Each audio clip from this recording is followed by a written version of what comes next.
International عدالت میں وہ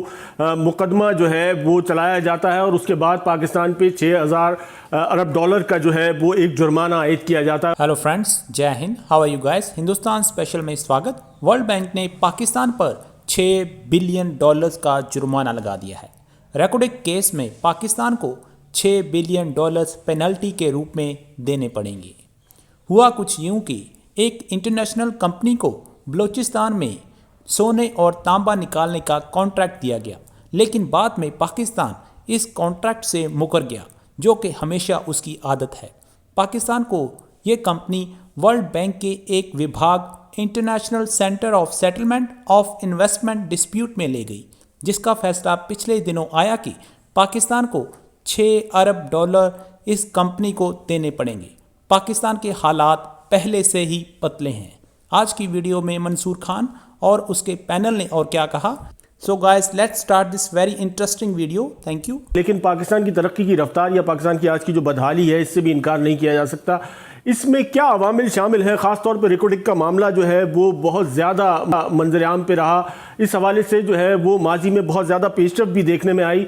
ایک سمپل سادہ الفاظ میں یہ کہہ سکتے ہیں کہ پاکستان میں معدنیات موجود تھیں اور اس کا ایک معاہدہ جو ہے 1993 سے چلتا چلا آ رہا تھا۔ اس کو ہم نے دیکھا وہ 2000 میں جو ہے وہ جا کے مزید میچیور ہوتا ہے، پھر آپ فورن کمپنیز کے ساتھ جو ہے اس کا ایگریمنٹ کرتے ہیں اور الٹیمیٹ نتیجہ اس کا یہ نکلتا ہے کہ وہ ایگریمنٹ جو ہے بعد میں نل اینڈ وائڈ قرار دے دیا جاتا ہے اور اس کے نتیجے میں وہ کمپنی باہر کی جو ہے وہ آپ کے اوپر سو کرتی ہے۔ انٹرنیشنل عدالت میں وہ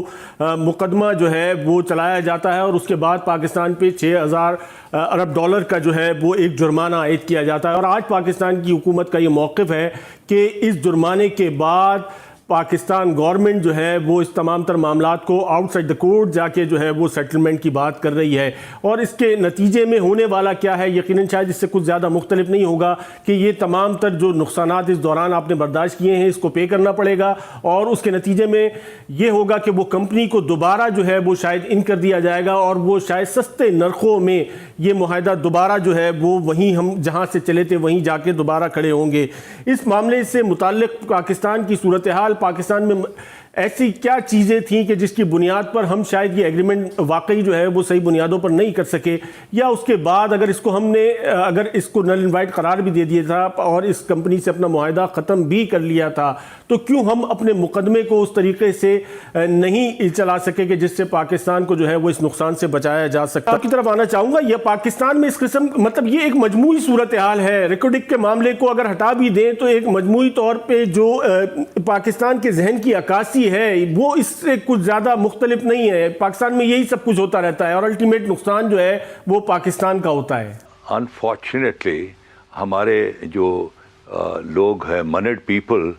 ان کو عادت پڑ گئی ہے کہ صبح کوئی پرمٹ لو اسلام آباد سے، شام کو وہ کراچی میں بیچ دو اور اس کی مولائی اتار لو۔ لانگ جو ہے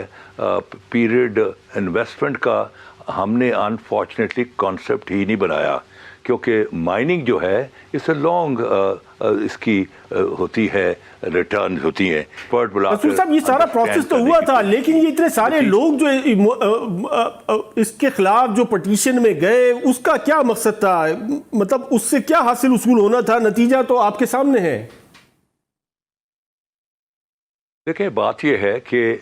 یہ ایک بہت بڑا ایشو تھا جس میں کہ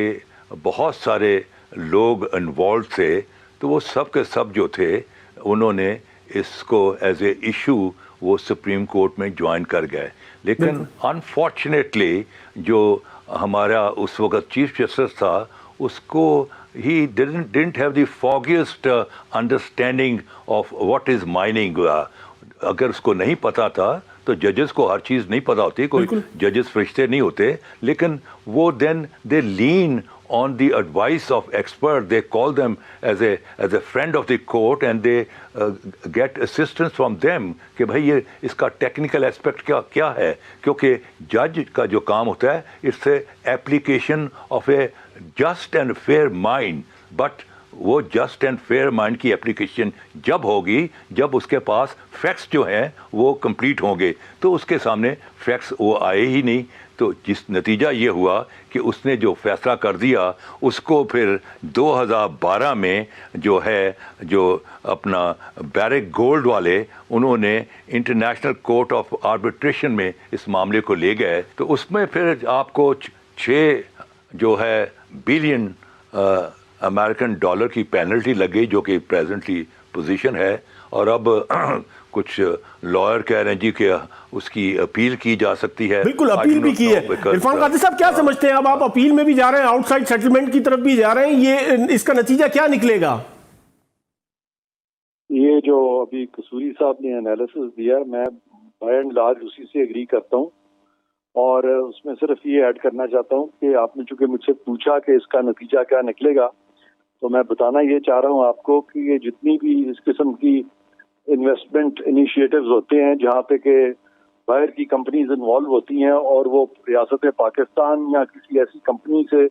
جو کہ ریاست پاکستان جو ہے کنٹرول کرتی ہے, تو اس میں اگر کوئی تنازع پیدا ہو جائے تو اس میں یوزلی ڈومیسٹک کورٹس نہیں آیا کرتے, کیونکہ یہ ایک جوائنٹ وینچر تھا جیسے قصوری صاحب فرما رہے تھے, اور وہ جوائنٹ وینچر جو تھا وہ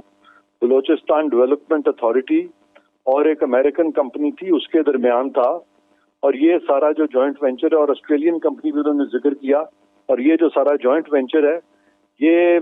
گورن ہوتا تھا, ایک بائیلیٹرل ٹریٹی ہوئی تھی,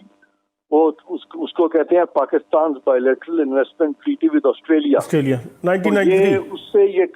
سے یہ گورن ہوتا تھا اس ٹریٹی سے. تو لہذا عدالتیں جو ہے ان کا اس طرح کے معاملات میں قطعاً کوئی عمل دخل نہیں ہوتا. ڈومیسٹک کورٹس جو ہیں یہ انٹرنیشنل ٹریٹیز کے معاملات میں ان کا کوئی دور کا تعلق نہیں ہوتا, اور وہ اس حد تک چلے گئے تھے کہ میں حیران ہوں, اور قصوری صاحب صحیح فرما رہے ہیں کہ چیف جسٹس جو تھے اس وقت کے ان کو غالباً یہ ساری چیزوں کا ادراک تھا ہی نہیں کہ اس کے کیا ریپرکشنز ہو سکتے ہیں, اس کے ٹیکنیکل ایسپیکٹس کیا ہیں. لیکن میں کہوں گا کہ صرف چیف جسٹس اکیلے تو بینچ پہ نہیں بیٹھے ہوتے. بالکل آف کورس چیف جسٹس جو ہے کہتے ہیں some are more equal than the others, تو پاکستان کے سیٹ اپ میں relatively chief justice definitely more equal than others, لیکن وہ جو دوسرے ایکول تھے میرا خیال ہے 3 یا 4 ججز کا یہ بینچ تھا, ان ججز کا بھی اتنا ہی قصور ہے, کیونکہ اگر وہ 2 جج اگر ڈائسنٹ کر جائیں یا 3 جج ڈائسنٹ کر جائیں تو چیف جسٹس تو کچھ بھی نہیں کر سکتا. لیکن یہ بڑے افسوس کی بات ہے کہ یہ اتنا بڑا معاملہ ہو اور اس کا نتیجہ یہ نکلا کہ وہ جو اکسڈ ہے international centre for settlement of investment disputes, انہوں نے پاکستان کے انٹرنیشنل آربیٹریشن میں پاکستان کے خلاف